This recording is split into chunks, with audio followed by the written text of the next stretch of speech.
ಓಂ ಶಾಂತಿ. ಇಂದಿನ ಮುರಳಿ ದಿನಾಂಕ 4 ಜುಲೈ 2026. ಮುರಳಿ महावाक्यಗಳು. मीठे बच्चे, ज्ञान सागर बाबा तुम्हें ज्ञान का तीसरा नेत्र देने आए हैं, जिससे आत्मा की ज्योति जग जाती है. ಜ್ಞಾನ ಸಾಗರ ಬಾಬಾ ತಮಗೆ ಜ್ಞಾನದ ಮೂರನೆಯ ನೇತ್ರವನ್ನು ಕೊಡೋದಕ್ಕೆ ಬಂದಿದ್ದಾರೆ. ಅದರಿಂದ ಆತ್ಮದ ಜ್ಯೋತಿಯು ಜಾಗೃತಗೊಳ್ಳುವುದು. ಬಾಬಾ ನಿರಾಕಾರ ಪರಮಾತ್ಮ ಜ್ಞಾನದ ಸಾಗರಿದ್ದಾರೆ. ಯಾರು ಸಾಗರದ ಸಮಾನ ಸಂಪೂರ್ಣ ಜ್ಞಾನವನ್ನ ಹೊಂದಿದವರಿದ್ದಾರೋ ಅವರೇ ನಾವೆಲ್ಲ ಮಾನವ ಪಾತ್ರವನ್ನು ಅಭಿನಯ ಮಾಡ್ತಾ ನಮ್ಮ ಸತ್ಯದಿಂದ ದೂರಾಗಿರುವಂತಹ ಎಲ್ಲ ಮಾನವರಿಗೆ ಪುನಃ ಜ್ಞಾನದ ಮೂರನೆಯ ನೇತ್ರವನ್ನ ಕೊಡುವಂತಹವರು ಆಗಿದ್ದಾರೆ. ಆ ನೇತ್ರದಿಂದ, ಆ ಒಂದು ದಿವ್ಯ ನೇತ್ರದಿಂದ ಮಾತ್ರ ಆತ್ಮದ ಸತ್ಯ ಜ್ಯೋತಿ ಪ್ರಕಾಶಿತವಾಗೋದಕ್ಕೆ ಸಾಧ್ಯವಿದೆ. ಯಾಕೆಂದ್ರೆ ಎಲ್ಲಿವರೆಗೆ ನಾನು ಯಾರು ಎನ್ನುವಂತಹ ಸತ್ಯ ಪ್ರಕಾಶ, ನಾಲೆಡ್ಜ್, ಪ್ರಕಾಶವೇ ಜ್ಞಾನವೇ ಪ್ರಕಾಶ, ಪ್ರಕಾಶವೇ ಬೆಳಕು, ಬೆಳಕೆ ಕಣ್ಣು. ಅದಕ್ಕಾಗಿ ಮೂರನೆಯ ನೇತ್ರ ಅಂತ ಹೇಳಲಾಗ್ತದೆ. ಈ ಒಂದು ದಿವ್ಯ ಪ್ರಕಾಶದಿಂದ ಮಾತ್ರ, ಸತ್ಯದ ಅರಿವಿನಿಂದ ಮಾತ್ರ ನಾನು ಯಾರು ಎನ್ನುವಂತಹ ತಿಳುವಳಿಕೆ ನಮಗೆ ಬರೋದಕ್ಕೆ ಸಾಧ್ಯದೆ.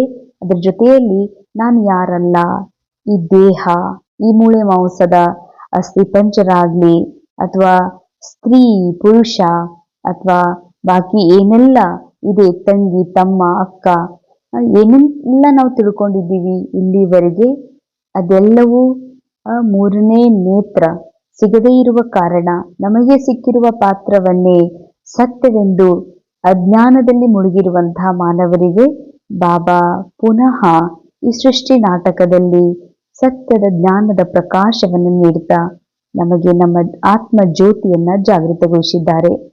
ಪ್ರಶ್ನೆ: बाबा को करण करावनहार क्यों कहा गया है? वह क्या करते और क्या कराते हैं? ಪರಮಾತ್ಮ ತಂದೆಗೆ ಕರಣ್ ಕರಾವನಹಾರ, ಮಾಡುವ ಹಾಗೂ ಮಾಡಿಸುವವರು ಅಂತ ಯಾಕೆ ಹೇಳಲಾಗ್ತದೆ? ಅವರು ಏನನ್ನ ಮಾಡ್ತಾರೆ ಮತ್ತು ಏನನ್ನ ಮಾಡಿಸುತ್ತಾರೆ? उत्तर: बाबा कहते, मैं तुम बच्चों को मुरली सुनाने का ಕಾರ್ಯ ಕರ್ತಾ ಹೂಂ. ನಾನು ನೀವು ಮಕ್ಕಳಿಗೆ ಈ ಸತ್ಯ ಜ್ಞಾನ ಮುರಳಿಯನ್ನ ಹೇಳುವ ಕಾರ್ಯ ಮಾಡ್ತೀನಿ.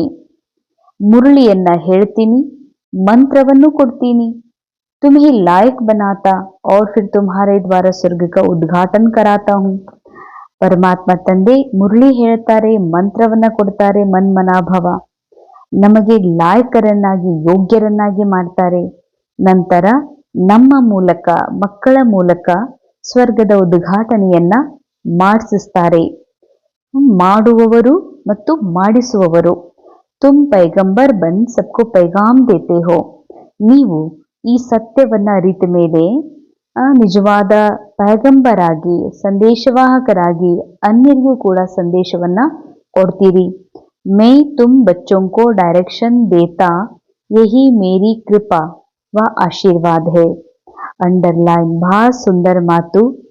ಈ ಭವಸಾಗರದಿಂದ ಪಾರಾಗೋದಕ್ಕಾಗಿ, ಈ ಸಂಸಾರದಲ್ಲಿ ಅಜ್ಞಾನದಲ್ಲಿ ಮುಳುಗಿದ ಮನಸ್ಸನ್ನ ಪುನಃ ಜಾಗೃತಗೊಳಿಸೋದಕ್ಕಾಗಿ ಏನು ಅವಶ್ಯಕ ವಸ್ತು ಇದೆ ಅದು ಸತ್ಯ ಜ್ಞಾನ.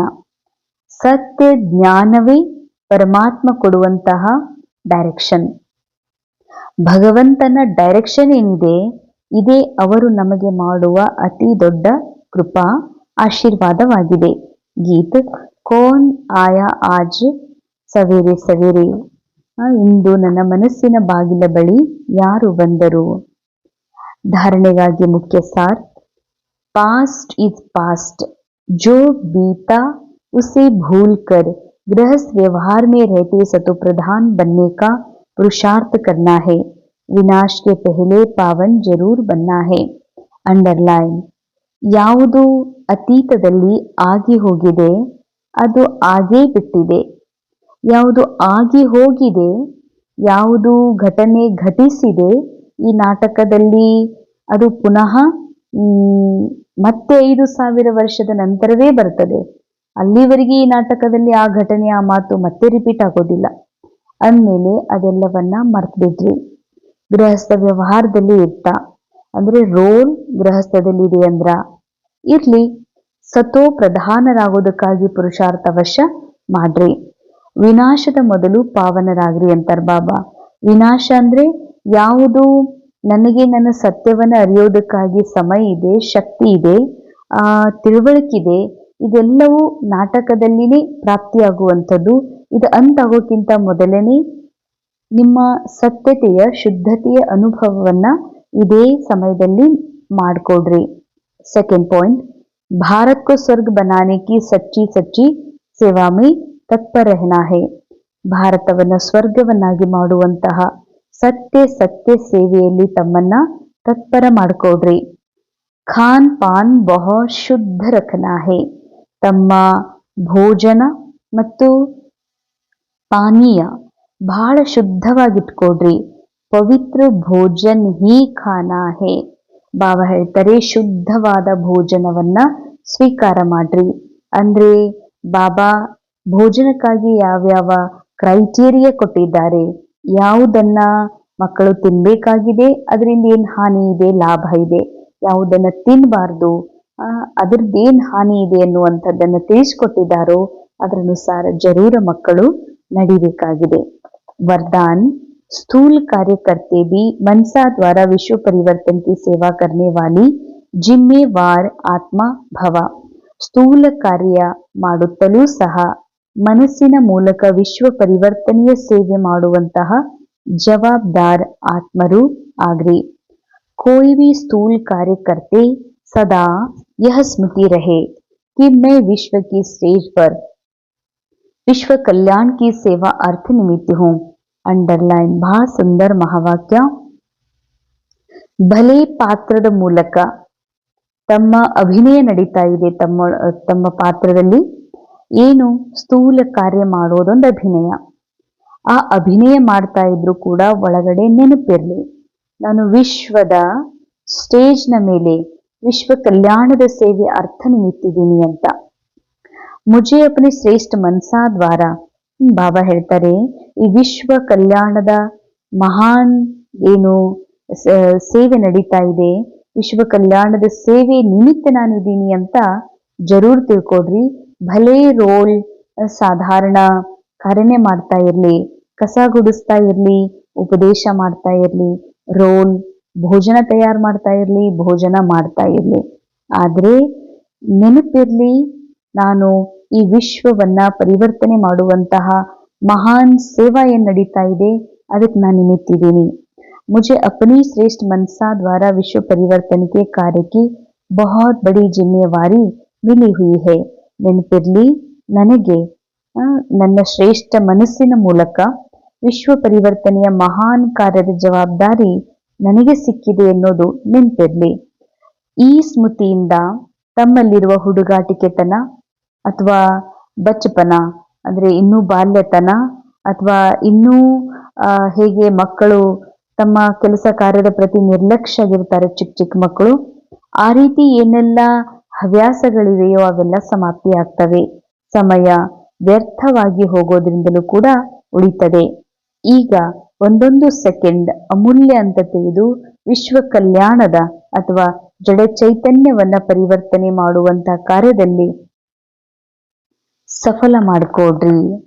ಸ್ಲೋಗನ್, ಅಭಿ ಯೋದ್ಧಾ ಬನ್ನೆ ಕೆ ಬಜಾಯ್ ನಿರಂತರ ಯೋಗಿ ಬನೋ. ಈಗ ಯೋಧರಾಗುವ ಬದಲಾಗಿ ನಿರಂತರ ಯೋಗಿಗಳಾಗ್ರಿ. ಯೋದ್ಧ ಅಂದ್ರೆ ಸದಾ ಫೈಟಿಂಗ್ ಮೈಂಡ್ ಸೆಟ್. ನಿರಂತರ ಯೋಗಿ ಅಂತಂದ್ರೆ ಇದೆಲ್ಲವೂ ನಾಟಕ. ಈ ರೋಲ್ನಿಂದಲೂ ಪರ್ಯಾದ ನಿರಾಕಾರ ಅವಿನಾಶಿ ಆತ್ಮನಾಗಿದ್ದೇನೆ ಎಂಬ ಆತ್ಮಿಕ ಸ್ಮೃತಿ, ಇದು ನಿರಂತರ ಯೋಗಿ ಸ್ಟೇಜ್. ಯೋದ್ಧ ಅಂದ್ರೆ ಏನ್ ಮಾಡ್ಲಿ, ಹೆಂಗ್ ಮಾಡ್ಲಿ, ಇದನ್ನ ಹೆಂಗ್ ಸರಿಪಡಿಸ್ಲಿ, ನಾ ಹೆಂಗ್ ಮುಂದೋಗ್ಲಿ, ನಾನು ಎಷ್ಟು ಸತ್ತಿದ್ದೀನಂತ ಹೆಂಗ್ ಪ್ರೂವ್ ಮಾಡ್ಲಿ, ತೋರಿಸ್ಲಿ ಅನ್ನೋದೇನಿದೆಯಲ್ಲ, ಇದು ಯುದ್ಧ. ಯುದ್ಧ ಯೋಧರಾಗುವ ಬದಲಾಗಿ ಬಾಬಾ ಹೇಳ್ತಾರೆ ನಿರಂತರ ಯೋಗಿಗಳು ಆಗ್ರಿ. ಅವ್ಯಕ್ತ ಇಶಾರೆ ಜ್ವಾಲಾ ಸ್ವರೂಪ್ ಸ್ಥಿತಿಯಲ್ಲಿ ಇದ್ದುಕೊಂಡು ಶಕ್ತಿಶಾಲಿ ನೆನಪಿನ ಅನುಭವ ಮಾಡ್ರಿ. जैसे दुखी आत्माओं के मन में यह आवाज शुरू हुआ है कि अब विनाश हो, वैसे ही आप विश्व कल्याणकारी आत्माओं के मन में ये संकल्प उत्पन्न हो कि अब जल्दी ही सर्व का कल्याण हो, तभी समाप्ति होगी. ಹೇಗೆ ದುಃಖಿ ಆತ್ಮರ ಮನಸ್ಸಿನಲ್ಲಿ ಒಂದು ಧ್ವನಿ ಬರ್ತಾ ಇದೆ, ವಿನಾಶ ಆಗಿ ಬಿಡ್ಲಪ್ಪ ಭಗವಂತ, ಈ ಜಗತ್ಯಾತಕ್ಕಾಗಿ ಇರೋದು. ಹೀಗೆ ಹಾಗೇನೆ ತಾವು ವಿಶ್ವ ಕಲ್ಯಾಣಕಾರಿ ಮಕ್ಕಳ ಮನಸ್ಸಿನಲ್ಲಿ ಸಂಕಲ್ಪ ಹುಟ್ಟಬೇಕು, ಜಲ್ದಿ ಜಲ್ದಿ ಸರ್ವರ ಕಲ್ಯಾಣ ಆಗ್ಲಿ. ಬಹುತ್ ಖೂಬ್ಸೂರತ್ ಮಹಾವಾಕ್ಯ. ಜಗತ್ತರಂತರ ಜಲ್ದಿ ವಿನಾಶ ಆಗ್ಲಿ ಅಂತ ತಮಗಿರ್ಬೇಕು. ಬಾಬಾ ಈ ವಿಶ್ವದ ಎಲ್ಲ ಆತ್ಮರ ಬಹುಬೇಗನೆ ಕಲ್ಯಾಣ ಆಗ್ಲಿ, ಸರ್ವರ ಒಂದು ಆತ್ಮ ಉನ್ನತಿ ಆಗ್ಲಿ, ಸರ್ವರ ಆತ್ಮ ಜ್ಯೋತಿ ಜಾಗೃತವಾಗ್ಲಿ ಅನ್ನುವಂಥದ್ದು ಒಂದು ಬೇಹದ್ದಿನ ಶುಭ ಸಂಕಲ್ಪ ತಾವು ಮಕ್ಕಳಲ್ಲಿರಬೇಕು. ವಿನಾಶಕಾರಿಯೋं को ಕಲ್ಯಾಣಕಾರಿ ಆತ್ಮಾओं के संकल्प का इशारा चाहिए. ಯಾರು ವಿನಾಶಕಾರಿಗಳಿದ್ದಾರೆ, ಈ ಜಗತ್ತನ್ನ ಹೇಗಾದ್ರೂ ಮಾಡಿ ಸ್ಥೂಲ ವಸ್ತುವಿನ ಮೂಲಕ, ಅಣುಬಾಂಬ ಅಣುವಸ್ತ್ರಗಳ ಮೂಲಕ ಈ ಜಗತ್ ವಿನಾಶ ಮಾಡ್ಲಿಕ್ಕೆ ನಿಮಿತ್ತಿದಾರೋ ಅವರ ಒಂದು ಕಲ್ಯಾಣಕಾರಿ ಆತ್ಮರ ವಿನಾಶಕಾರಿಗಳಿಗೆ ಕಲ್ಯಾಣಕಾರಿ ಆತ್ಮಗಳ ಸಂಕಲ್ಪ ಇಶಾರ ಟಚ್ ಆಗ್ಬೇಕು. ಅದಕ್ಕಾಗಿ ತಮ್ಮ ಎವ್ವರಡಿ ಆಗಿ ಪವರ್ಫುಲ್ ಸಂಕಲ್ಪದಿಂದ ಜ್ವಾಲಾರೂಪ ಯೋಗವನ್ನ ತಮ್ದು ಸ್ಥಿತಿ ತಯಾರು ಮಾಡ್ಕೊಡ್ರಿ. ಅದರಿಂದ ವಿನಾಶದ ಜ್ವಾಲೆ ಮತ್ತಷ್ಟು ಪ್ರಖರವಾಗಿ ಹರಡೋದಕ್ಕೆ ಸಾಧ್ಯವಿದೆ. ಓಂ ಶಾಂತಿ. ಇಂದಿನ ಮುರಳಿಯ ಮಹಾವಾಕ್ಯಗಳ ಅನುಭವ ಮಾಡೋಣ. ತಮ್ಮನ್ನ ಆರಾಮದಾಯಕ ಸ್ಥಿತಿಯಲ್ಲಿ ಸ್ಥಿತ ಮಾಡ್ಕೊಡ್ರಿ. ಅನುಭವ ಮಾಡ್ರಿ, ನಾನು ನಿರಾಕಾರ ಆತ್ಮ, ನನ್ನ ನಿರಾಕಾರಿ ಸ್ಮೃತಿಯಲ್ಲಿ ಅಶರೀರಿ ಸ್ಥಿತಿಯಲ್ಲಿ ಸ್ಥಿತವಾಗಿ ನನಗೆ ಸಿಕ್ಕಿರುವ ಮೂರನೆಯ ದಿವ್ಯ ನೇತ್ರದ ಮೂಲಕ ಈ ವಿಶ್ವವನ್ನ ನಾಟಕದ ರೂಪದಲ್ಲಿ ನೋಡುತ್ತಿರುವೆನು. ನಾಟಕ ನೋಡುತ್ತಲೂ ಸಹ ನನಗೀಗ ಪೂರ್ಣ ಸ್ಮೃತಿ ಇದೆ. ನಾನು ಮಾನವ ಜೀವಿಯಲ್ಲ, ಚೈತನ್ಯ ಆತ್ಮನೆಂಬ. ನಾನು ಮೂಳೆ ಮಾಂಸದ ಮನುಷ್ಯನಲ್ಲ, ಅವಿನಾಶಿ ಆತ್ಮನಾಗಿದ್ದೇನೆಂಬ ಸತ್ಯವು ಅರ್ಥವಾಗಿದೆ. ಇಲ್ಲಿವರೆಗೆ ಮಾನವ ಜೀವನದಲ್ಲಿ ನನ್ನನ್ನು ದೇಹವೆಂದು ಸ್ಥೂಲವೆಂದು ಅನುಭವ ಮಾಡುತ್ತಾ ಸ್ಥೂಲ ವಸ್ತುಗಳ ಸಂಗ್ರಹ, ಸ್ಥೂಲ ಜಗತ್ತಿನ ಮಾನವರ ಅಪೇಕ್ಷೆಗಳನ್ನ, ಮಾನವರ ಹೊಗಳಿಕೆಯನ್ನ ಪ್ರಾಪ್ತ ಮಾಡಿಕೊಳ್ಳೋದರಲ್ಲಿ ಮುಳುಗಿ ಹೋಗಿದ್ದೆ, ದುಃಖವನ್ನ ಪ್ರಾಪ್ತ ಮಾಡಿಕೊಂಡಿದ್ದೆ. ಈಗ ನನಗೆ ಅರ್ಥವಾಗಿದೆ, ಜ್ಞಾನ ಸಾಗರ ಪರಮಾತ್ಮನ ದಿವ್ಯ ನೇತ್ರ ಪ್ರಾಪ್ತಿಯಾದ ಕಾರಣ ಆತ್ಮವು ಜಾಗೃತಗೊಂಡಿದೆ. ಅರ್ಥಾತ್ ನಾನೀಗ ಜಾಗೃತ ಜ್ಯೋತಿಯಾಗಿ ಜಾಗೃತ ಸ್ಥಿತಿಯಲ್ಲಿದ್ದು ಈ ವಿಶ್ವ ನಾಟಕವನ್ನ ಸಾಕ್ಷಿ ಭಾವದಿಂದ ವೀಕ್ಷಣೆ ಮಾಡುತ್ತಿರುವೆನು. ಈ ನಾಟಕದ ಎಲ್ಲ ವಿಷಯಗಳಿಂದ ನಾನು ಪ್ರಭಾವ ಮುಕ್ತನಾಗಿರುವೆನು. ಓಂ ಶಾಂತಿ, ಓಂ ಶಾಂತಿ.